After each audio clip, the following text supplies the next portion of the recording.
chères auditrices, chers auditeurs, ravie de vous retrouver cet après-midi pour une respiration sur un thème qui me tient à cœur, qui est Mudra et souffle. Donc, je vous propose une rencontre avec Marie-Dominique Bleuler et Bruno Houdaillé pour la parution de l'art du souffle et des mudras au Courrier du Livre. Alors on écoute pour nous mettre un peu dans l'ambiance, pour ralentir, Flowing Water de Liu Chiu à la cithare.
Eh bien, bonjour Marie-Dominique Bleuler et Bonjour. Bruno Houdaillé.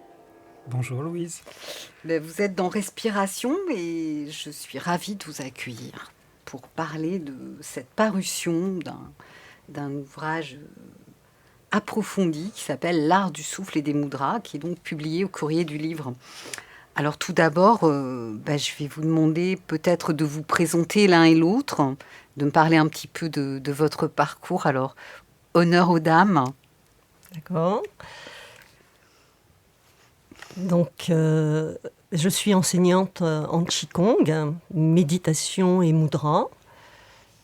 Et j'ai découvert le Qigong suite à des études de massothérapie chinoise et de médecine chinoise il y a déjà 35 ans. Après des études de kinésithérapie, j'ai eu 5 années de formation en médecine chinoise et j'ai eu cette chance de partir à 26 ans en Chine, dans un voyage très initiatique qui a duré 1 mois, où nous nous sommes déplacés d'hôpitaux en hôpitaux et où j'ai découvert, dans un hôpital, les soins par le Qigong et la projection d'énergie sur les patients. Et ça a déstabilisé et m'a impressionnée, et j'ai su à ce moment-là que c'était là-dedans, vers ça que je voulais aller et approfondir. Et ensuite, j'ai rencontré plusieurs enseignants différents et mon maître, le docteur Liu Dong, en 94-95. Et il ouvrait son école, c'était la première année, donc j'ai suivi une formation avec lui pendant 3 ans. J'ai goûté tous ces instants merveilleux et ensuite, j'ai commencé à enseigner le Qigong à tous les âges, à des enfants, à des adultes. Et ensuite, j'ai commencé à donner des conférences. Très bien, Marie-Dominique. Alors, vous avez oublié d'évoquer quelque chose qui va me permettre d'introduire Bruno. C'est en fait votre relation à la créativité qui est liée à votre formation auprès de l'acteur et du mime, créateur de l'école du même nom, Jacques Lecoq. Tout à fait. Alors, ça c'est après kiné, après mes études de kiné, j'ai eu vraiment le désir profond de rassembler toutes mes aptitudes artistiques dans une école, l'école internationale de Jacques Lecoq. Et je dois avouer que là, j'ai goûté chaque instant, chaque minute. Et il a ouvert une porte pour moi qui a été la créativité dans les soins, dans la thérapie, dans l'enseignement, dans la formation auprès des professionnels de santé, voilà. Et évidemment que maintenant, depuis une quinzaine d'années, c'est au service de ce beau projet que je partage avec Bruno sur la transmission par les visuels et par la photographie des mudras. Très bien, ben, nous allons en parler. Alors tout d'abord, on aimerait mieux connaître Bruno Oudéier. Merci de nous recevoir, Louise, dans cette émission. Avec plaisir. Je suis artiste, auteur, photographe, plasticien. Et je m'investis depuis plus de 25 ans dans la création visuelle. Une création visuelle que j'essaye d'investir au service de la transmission et du bien-être. Alors, au service de la transmission et du bien-être, je me suis spécialisé dans l'accompagnement, dans la communication visuelle auprès des artistes et des artisans. Donc le geste et la main font partie de mon quotidien puisque je les accompagne en fait dans la reproduction de leurs œuvres d'art, dans la transmission et la représentation de leur savoir-faire. Et également, j'ai dans cet investissement au service de la transmission ou du bien-être,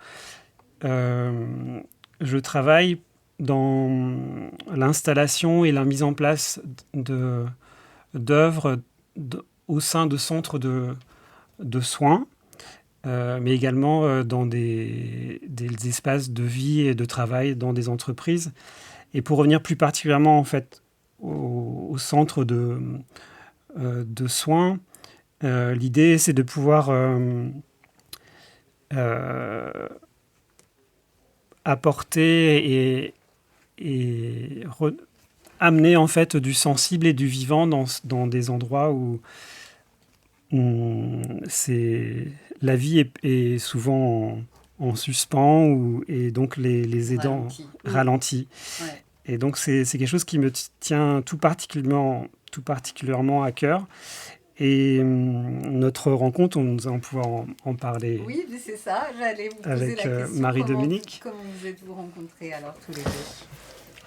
très, très, très simplement, en fait, il y a presque 25 ans, enfin, nous avions l'un et l'autre à cœur de nous consacrer pleinement et de donner vraiment, on va dire, à 100% du sens à ce qui nous plaisait personnellement et à titre professionnel.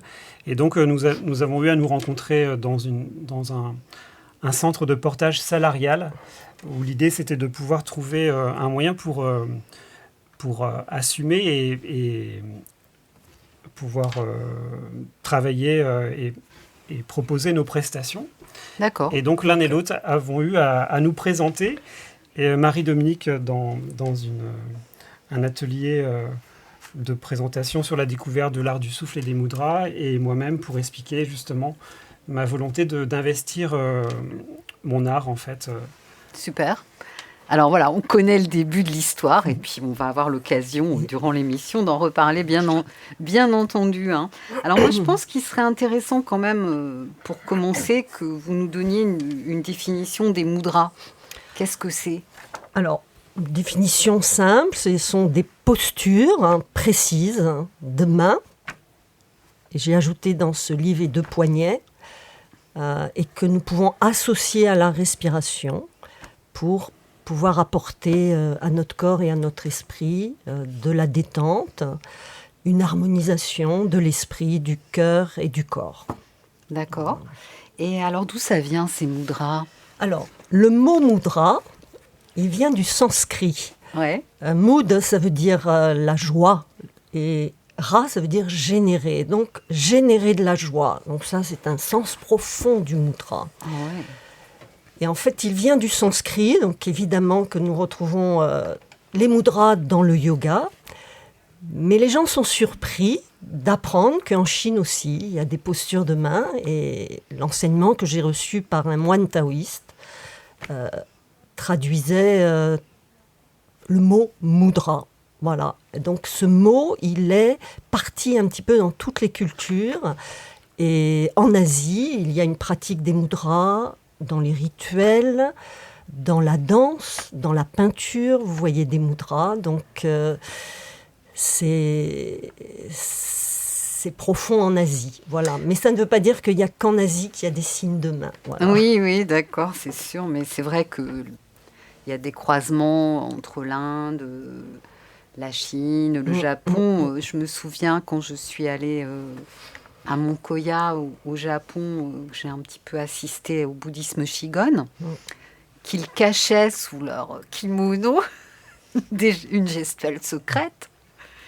C'est vraiment intéressant. Hein. Tout à fait. Ouais. Ok. Alors donc... Dans la sculpture et dans les sculptures de Bouddha, on retrouve beaucoup de mudras. Eh oui, c'est sûr. C'est sûr, c'est un langage en soi, en fait, finalement. Oui, des codes, des empreintes et surtout des gestes sacrés qui nous relient au ciel.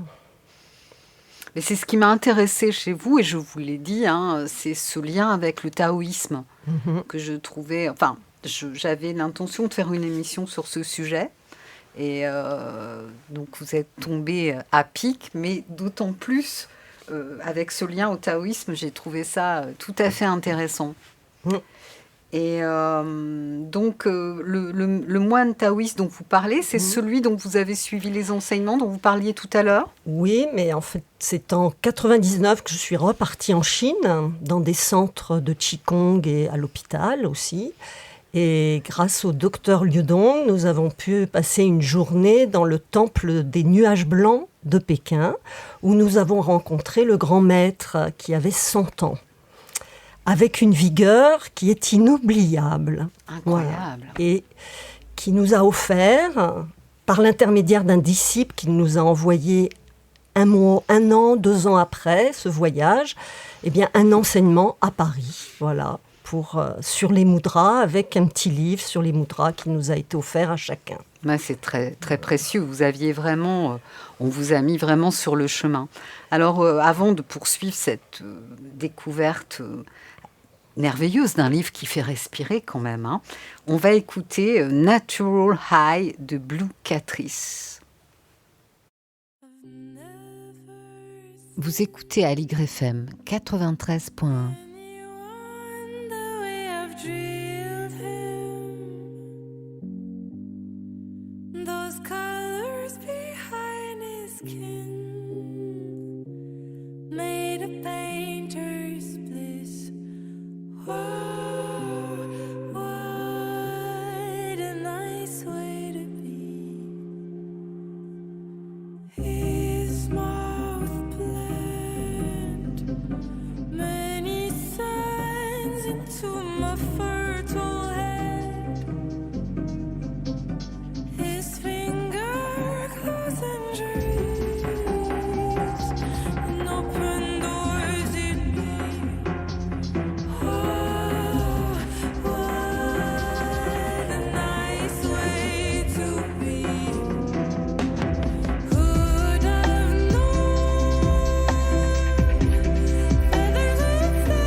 Vous êtes dans Respiration. Alors, je suis aujourd'hui avec Marie-Dominique Bleuler et Bruno Oudéier pour l'art du souffle et des mudras.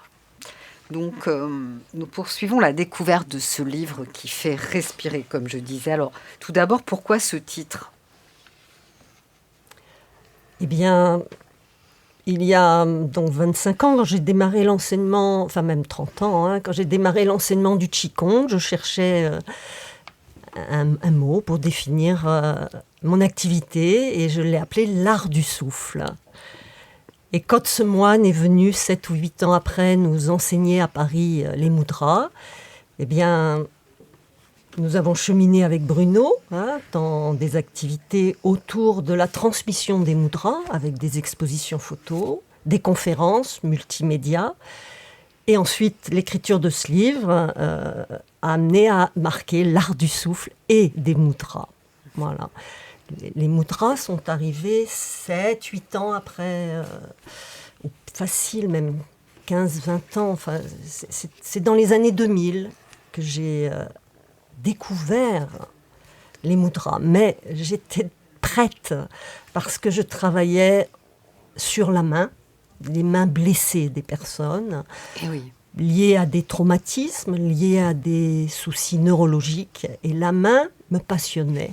Voilà, donc quand ce moine nous a transmis pendant 3 jours les mudras, j'ai tout bu, tout. C'était vraiment une ouverture pour moi. Et à ce moment-là, j'ai commencé à transmettre quelques mois après et j'ai vu les retours des personnes très positifs pour la santé de leurs mains et aussi l'apaisement de leur mental. Voilà. C'est très beau cet appel, je trouve, ce que vous décrivez là. Alors bon là, de manière tout à fait anecdotique, mais c'est parfois par des petites choses qu'on rentre dans des choses plus profondes. Donc qu'est-ce que vous pourriez dire dans votre livre de ce commentaire sur le fait que arrondir les gestes va créer une meilleure circulation du chi? Pourquoi ? En fait, c'est presque le symbole, vous savez, du Tao, qui n'est pas un carré, c'est un cercle. Et en fait, il bouge, ce cercle. Et donc, toute cette gestuelle que nous retrouvons dans le Qigong, mais aussi dans les mudras, est inspirée de ces gestuelles harmonieuses du cercle, qui n'a pas d'angle, donc pas de blocage. À partir du moment où vous avez un blocage, le coude, l'aisselle trop serrée, c'est un blocage. Arrondir les gestes comme les tout petits. Les enfants font ça. Et on le perd vers 2, 3, 4 ans. Mais observez la gestuelle des enfants, c'est toujours inscrit dans une gestuelle harmonieuse. Ouais, les bébés particulièrement, voilà. Ils ont des mouvements extraordinaires. Et les postures des doigts des bébés. Oui. J'ai observé ça pendant 20 ans. Franchement, c'est toujours une joie, la même joie, de découvrir ces cercles parfaits. Le bébé touche, par exemple, l'annulaire et le pouce dans son sommeil. Et en fait, tout est rond, tout est doux. Voilà. Et ça, eh bien, en fait, c'est nos maîtres. Hein. Ça, dans le sens... ils nous transmettent cet enseignement. Et donc, j'ai eu un maître, Dr Ludong, mais aussi tous les bébés et les enfants, jusqu'à 2-3 ans. Pour moi, sont mes maîtres. Pour moi. J'adore. Voilà. J'observe beaucoup la respiration et leurs signes de main. C'est tellement touchant. Et j'ai vu des mamans très, très émues. Les mamans, elles se disent « Oh, j'ai pas vu ça. J'ai raté ça. » Et d'autres mamans, elles disent oh, ils nous envoient des photos de leurs tout petits avec des signes de main. Et les taoïstes disent ça vient du ciel. Voilà. On n'a rien appris à ces tout petits. On ne leur a pas montré. C'est inné. Ça vient du ciel et ça part vers 2-3 ans. Oui, bien sûr, ça part avec le jugement automatiquement. Voilà. Le jugement qui coupe. Tout à fait. Parler qu'il ne faut pas qu'il y ait de coupure dans le corps, mais dans le mental aussi. Donc c'est pourquoi on dit de mettre l'épaisseur d'une orange sous les aisselles pour faire des beaux arcs avec ses bras dans le Qigong. Et c'est formidable. Et d'ailleurs, pour la respiration, évidemment, la grande référence, c'est la respiration abdominale. Et le bébé... C'est le bébé. Parce que parfois, on peut forcer sa respiration par le ventre. Les adultes font ça. Si on leur dit respirer par le ventre, ça va être forcé. Ce n'est plus naturel. Et ce qu'on recherche dans le Qigong, dans la méditation, les mudras, c'est naturel, détendu.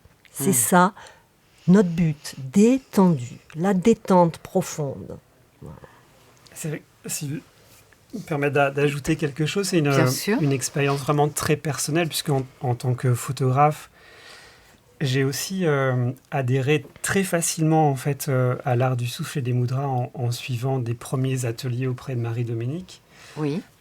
Puisque j'étais en quête de trouver une activité ou une pratique qui me permettrait d'amener un peu de tendresse et de souplesse dans mes mains et poignets que je sursollicitais et que je sursollicite en tant que photographe et également sur les claviers. Et c'est vrai que par rapport à votre question sur pourquoi l'art du souffle, enfin le souffle et les mudras, lorsque j'ai pratiqué ces premiers ateliers, j'ai été très surpris en fait lorsque Marie-Dominique nous a demandé de nous mettre en posture sur un mudra qu'elle nous proposait. Le fait de ensuite associer une respiration et de mettre une intention grâce au souffle et avoir aussi, ce qui m'a beaucoup touché, c'est le mot de sourire, de sourire à ses mains, à ses poignets. C'est quelque chose en fait qui m'a beaucoup aidé et que j'utilise et auquel je pense en fait quotidiennement en fait, à mener de la tendresse et respirer dans les mains, même si ça paraît très incongru et très particulier pour nous peut-être occidentaux, mais c'est quelque chose qui me semble vraiment intéressant et que je voulais souligner. Mais c'est bien, merci pour ce partage. Alors on a vu, la construction du livre est en 3 étapes, mais donc c'est un chiffre taoïste, le 3. Oui, 3 et 9. Oui. Ouais. Et des multiples de 3, le livre est fait. Et multiples de 3. Et donc, du coup, on a parlé des boules, vous savez, on en avait parlé en aparté. Oui. Est-ce que vous pourriez nous parler de cette pratique-là ? Alors, j'ai souhaité l'insérer dans ce livre parce que, évidemment, que ce livre est vraiment issu de la culture chinoise. Et lors de ce premier voyage en 87 en Chine, j'ai découvert des centaines de Chinois qui pratiquaient avec 2 boules dans les mains qu'ils faisaient tourner. Ils étaient assis sur des trottoirs, assis dans des parcs, ils avaient les yeux fermés, certains les yeux ouverts, mais des gens passaient devant, ils ne bougeaient pas, ils continuaient imperturbables. Et j'ai dit, mais qu'est-ce qu'ils font avec ces 2 boules dans les mains ? Et en fait, c'est en rentrant en France que j'ai vu des milliers de coffrets vendus dans les grandes surfaces de ces boules chinoises. Et des années après, auprès du docteur Liudong, j'ai compris que ces Chinois pratiquaient une méditation avec les boules chinoises de santé. Et de ce fait, j'ai animé des ateliers, et je continue encore, et j'en vois les bénéfices à la fois sur un plan du cerveau, et pour les personnes âgées, par exemple, et aussi sur les mains. Et il y a beaucoup de personnes, par exemple, qui souffrent de canal carpien, qui souffrent d'arthrose du pouce. Récemment, une dame, et en fait, elle a vu qu'après le cours, elle avait les 3/4 de ses douleurs qui avaient disparu. Donc, elle s'est mise à pratiquer chaque jour. Il n'y a pas de miracle, attention, c'est une pratique régulière qui va amener la personne à soulager ses propres tensions par une meilleure circulation du sang et du qi, de l'énergie. D'accord, super. Ce sont ces boules un petit peu musicales ? Certaines sont musicales, mais en fait, dans la pratique que j'ai reçue, c'est essayer justement que les boules ne s'entrechoquent pas et font un bruit. Donc justement, pratiquer avec les boules musicales pour être dans le silence et pas les faire teinter. Voilà, ça c'est... Peut-être il existe une autre forme de pratique, parce que la Chine est très grande et donc a des multitudes de courants d'école. Donc restons aussi ouverts à tout ce qui existe. Très bien. Alors donc, je vous ai proposé, Marie-Dominique, de nous faire vivre une petite expérience musicale et avec des mudras, de nous décrire un exercice et de nous le faire partager. Donc, c'est le moment. C'est le moment, d'accord. Alors, je vous propose de mettre les mains sur votre cœur, le cœur central, au centre de votre corps, et nous allons expérimenter le son A. Et sentir, accueillir, est-ce qu'il y a des sensations sous vos mains ? Voilà, on va le faire.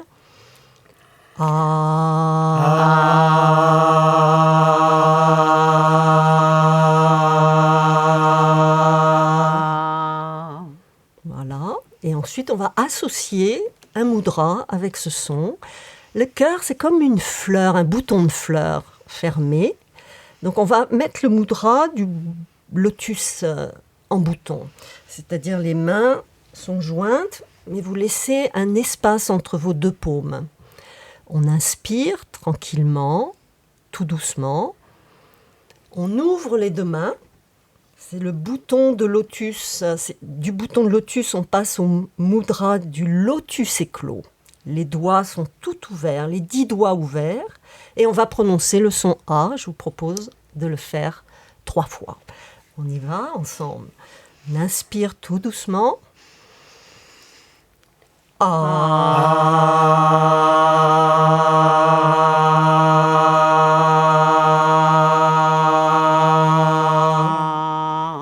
ferme et une intention dans le cœur. Hein, les Chinois disent une intention dans le cœur remplace 1000 pensées. On inspire tout doucement. On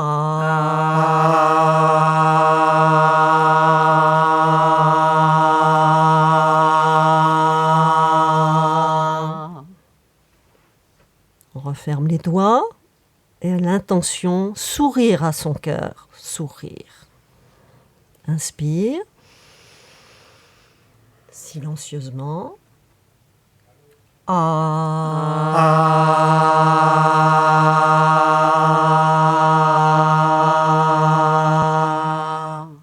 Vous écoutez Allegre FM 93.1. 93.1. Juste pour vous dire une expérience. Moi, je me nourris de l'expérience des participants, des personnes. Et un jour, une dame m'a dit qu'elle avait fait pendant 20 minutes le son A et que ça a soulagé sa douleur de l'épaule suite à une opération du sein.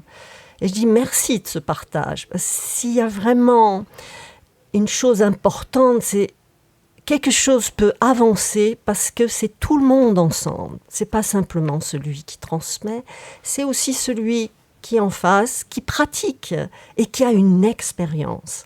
Et ce livre, c'est un travail sur l'expérience. Voilà, c'est ça.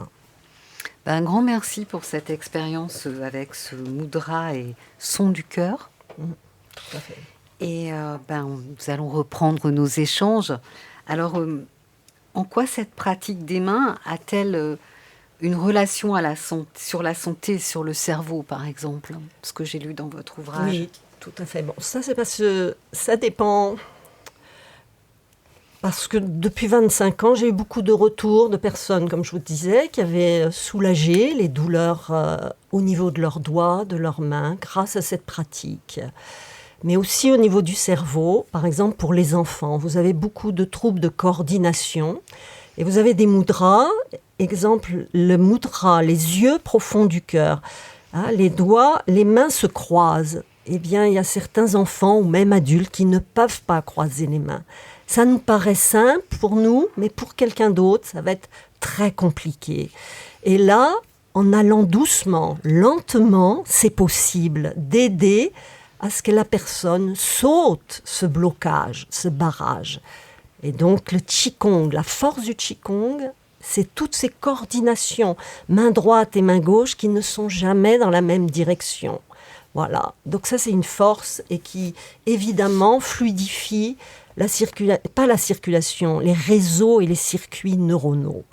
Il y a des choses qui sont bloquées parfois, bloquées par des traumatismes dans l'enfance.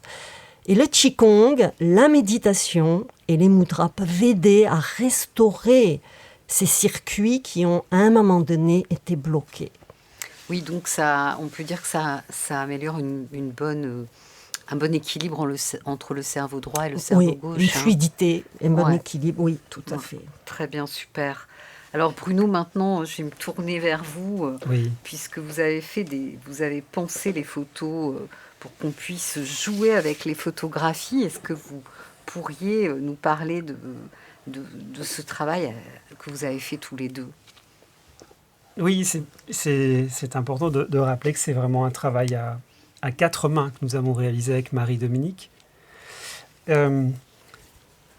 Pour revenir un petit peu sur notre rencontre et sur le souhait de Marie-Dominique, ce qui m'avait le plus frappé, en fait, lorsqu'elle m'a proposé et confié ce projet de participer à la transmission visuelle de l'art du souffle et des mudras, c'est qu'elle imaginait dans ces photographies que les participants chaussent les mains pour réaliser le geste et la posture. et une fois qu'ils avaient chaussé ces mains, qu'ils puissent se mettre en posture et également en mouvement. Et c'est quelque chose qui m'a beaucoup touché, puisque en tant qu'artiste, c'est vraiment un vœu que l'on a, c'est que les personnes ne soient pas simplement en contemplation ou devant une œuvre, mais que ça aille même au-delà d'une émotion qui va les mouvoir à l'intérieur d'eux-mêmes, et que ça puisse les mettre également en mouvement, en fait, au travers de leur corps. Et donc, ça a été vraiment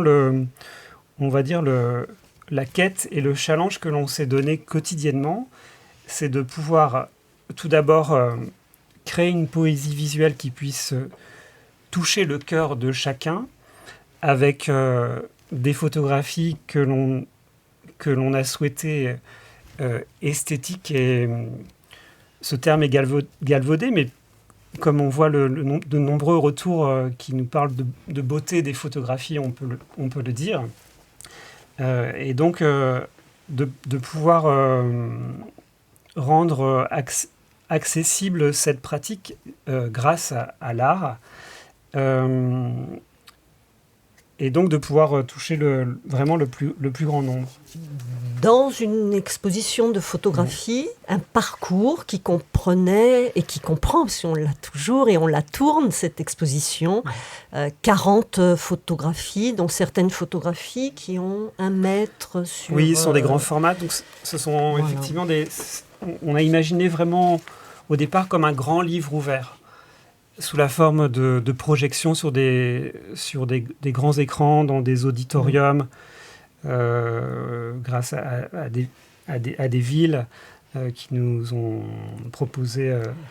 Et en fait, personnellement, et Bruno aussi, nous avons été touchés de voir, quand on projette un mudra sur un écran de 9 mètres de haut. C'est ça, oui. 9 mètres de haut, donc ça veut dire qu'il y a une main dans la salle. Et il y avait à peu près 170 auditeurs. Les 170 ont pratiqué tous ensemble et nous les avons guidés avec le souffle. Eh bien ça, c'est une émotion qui est dans le cœur de chacun. Est-ce qu'on peut dire, puisque moi je le sais, lorsqu'on chante ensemble, on est un seul souffle, est-ce qu'on peut dire que lorsqu'on produit un geste ensemble, on est un seul souffle ? Oui. Oui, et plus fort, plus puissant. Alors, ce que l'on peut dire, c'est en fait, quand vous êtes dans une salle de 170, eh bien, le maillon le plus faible de la salle va être renforcé par tous les autres. Voilà, j'ai pratiqué des chaînes de mudra avec un autre moine taoïste, et il nous avait bien dit ça, par une chaîne de mudra de la guérison qu'on appelle dans le livre le mudra de l'épée. C'est un des mudras les plus classiques en Chine, le mudra de l'épée. On va le retrouver aussi dans le tai chi chuan. Voilà. Vous pourriez le décrire, s'il vous plaît ? Tout à fait. Donc c'est index et majeur tendu comme une lame d'épée. Vous pliez l'annulaire et le petit doigt. Le pouce vient toucher les ongles de l'annulaire et du petit doigt. Et là, vous êtes dans un mudra que les Chinois appellent mudra de l'épée. Même certains lieux, comme le temple des nuages blancs, disent l'épée céleste. Et donc cette épée, elle peut trancher et elle peut aussi pointer. Et donc on peut pointer cette épée vers un endroit du corps qui est en souffrance. Et c'est ce que font les moines taoïstes, quand ils soignent, certains moines sont médecins aussi dans les temples et soignent avec les mudras, et ils peuvent projeter l'énergie à distance avec ce mudra. Je l'ai vu. Ah oui, ça, vous avez eu ces expériences qui sont quand même extraordinaires, les projections. Enfin, moi, je n'ai pas assisté à ça, mais je sais que ça existe. Ça existe, c'est déstabilisant et c'est impressionnant, et le corps tremble quand il y a projection d'énergie. Et la personne qui projette se vide beaucoup d'ailleurs, paraît-il. Mais elle se régénère aussitôt. Un grand maître se régénère par une pratique assez courte. Mais quand je parle de grand maître, le docteur Liu Nong a fait 2 ans de pratique dans les laboratoires à Pékin où il a projeté son énergie dans des tubes sur des cellules. Et on a vu comment l'énergie transforme la cellule. C'est incroyable. Non, c'est vraiment passionnant. Mais c'est vrai que lorsqu'on pratique ce qui est interne, moi j'appelle art interne, hein, donc les pratiques de contemplation et les pratiques d'arts martiaux dits internes qui en fait font quand même partie de la médecine chinoise avec les acupressions et les plantes. Hein. Bien, on constate que lorsqu'on pratique en groupe, on a un soutien. Tout à fait. Cela nous aide. Oui.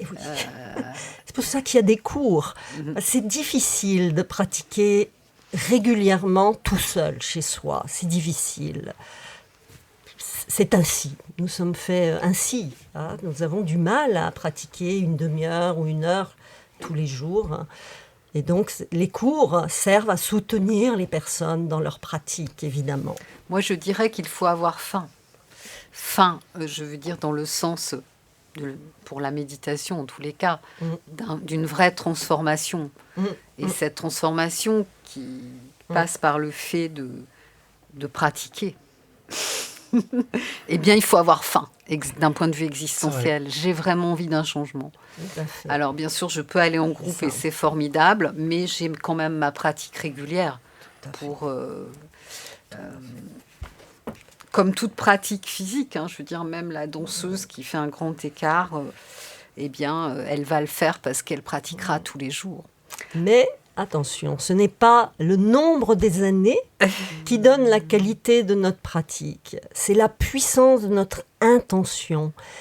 C'est cette capacité à revenir à l'intérieur de soi pour connecter notre cœur, connecter le milieu de notre ventre.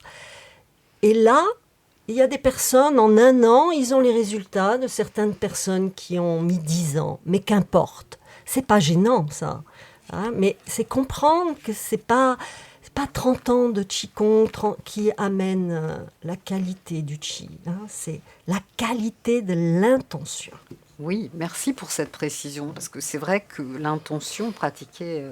c'est très important, c'est assez méconnu, cette puissance de l'intention avec attention, si vous permettez. Mais du coup, c'est pour ça que moi je souhaite, avec Bruno, ce livre soit accessible à tous, des enfants, des personnes âgées, des centenaires que nous avons eus en cours.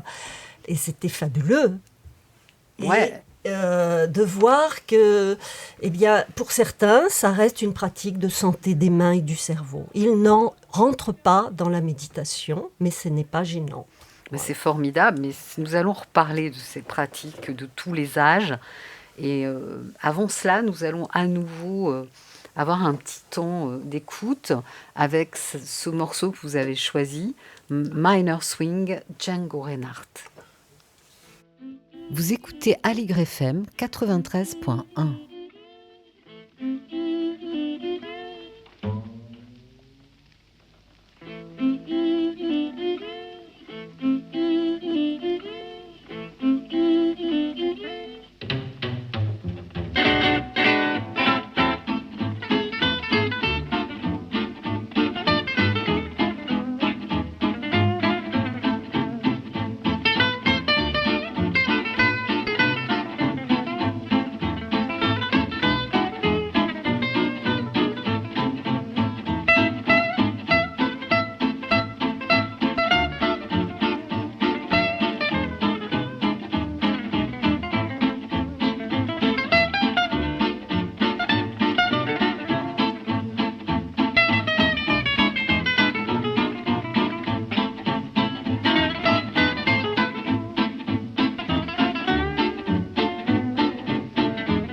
Vous écoutez Allegre FM 93.1.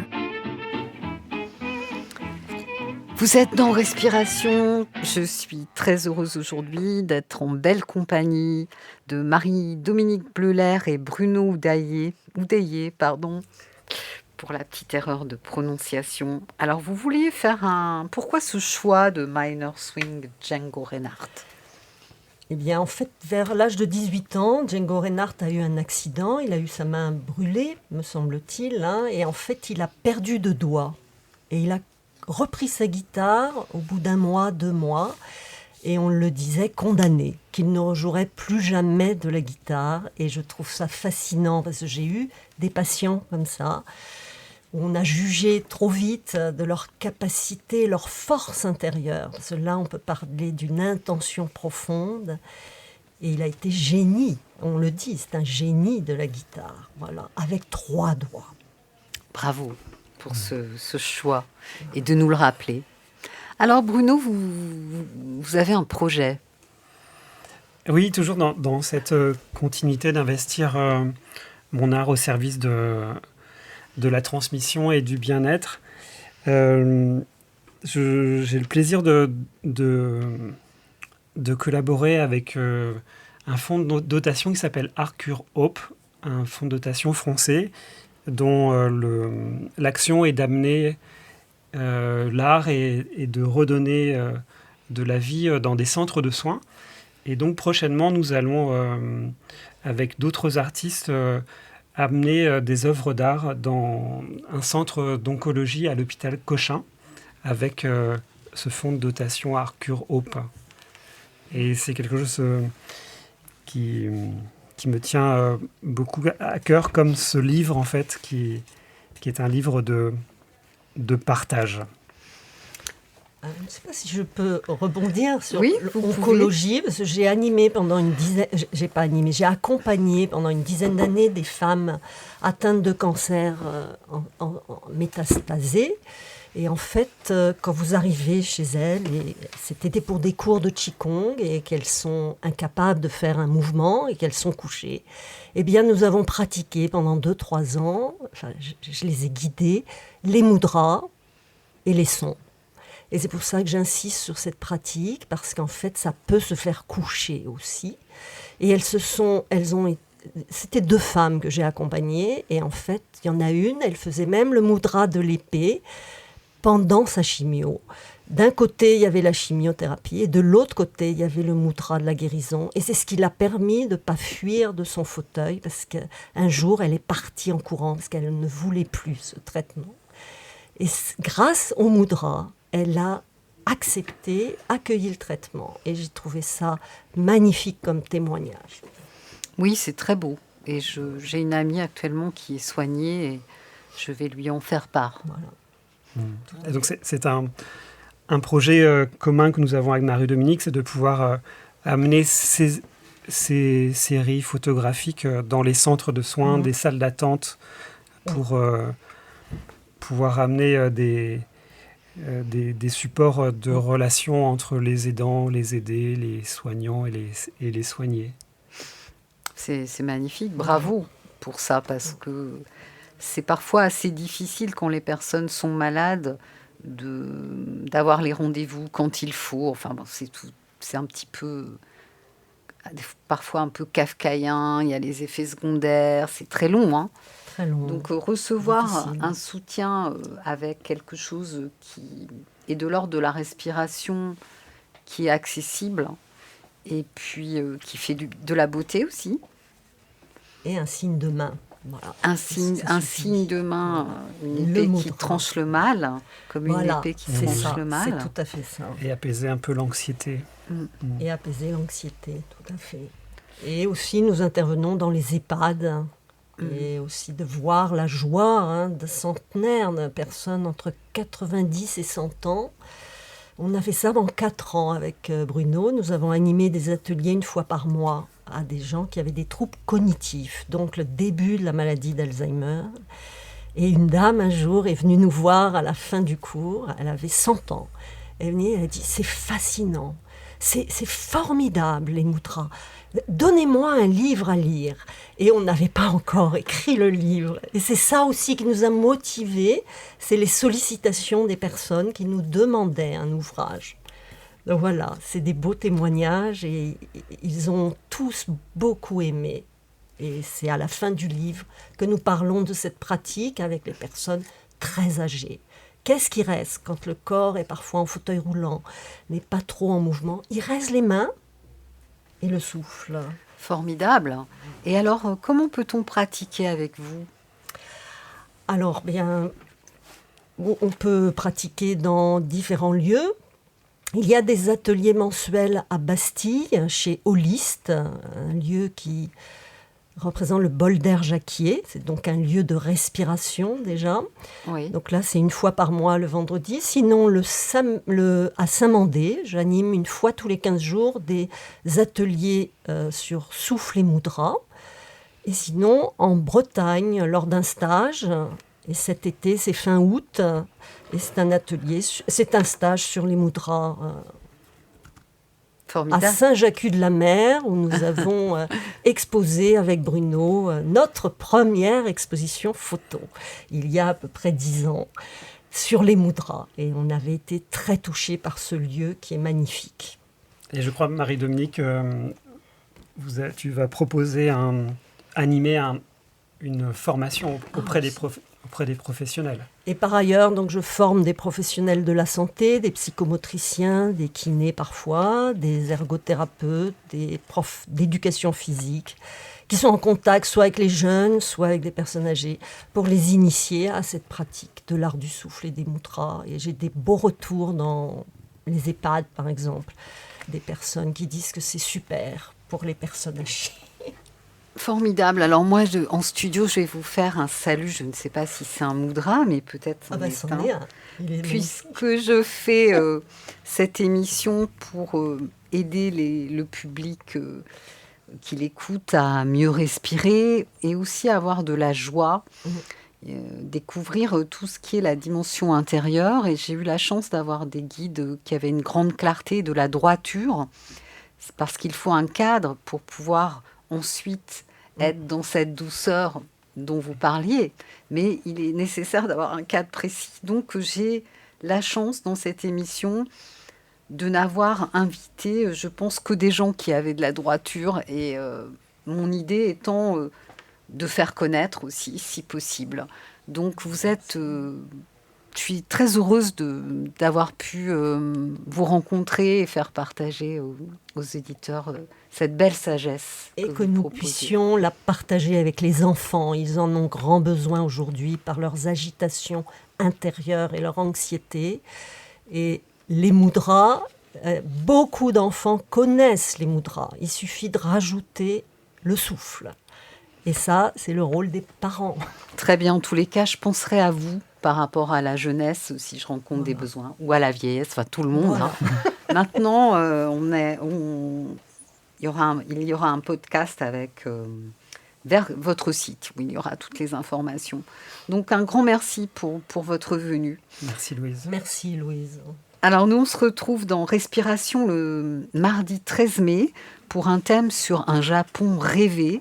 Ce sera une rencontre avec Philippe Ascherman pour une conversation autour des textes, des impressions des voyageurs français du 19e siècle au Japon, donc quelque chose qui était très neuf à l'époque. Et c'est publié par la Maison de la Culture du Japon, et ce sera dans le cadre d'un thème que fait Radio Aligre sur le Japon cette semaine-là de mai. Je vous souhaite à tous de délicieux moments. À très bientôt. Au revoir. 5 minutes pour respirer, 5 minutes pour s'aérer, 5 minutes contre la pression qui monte.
Vous écoutez Aligre FM 93.1.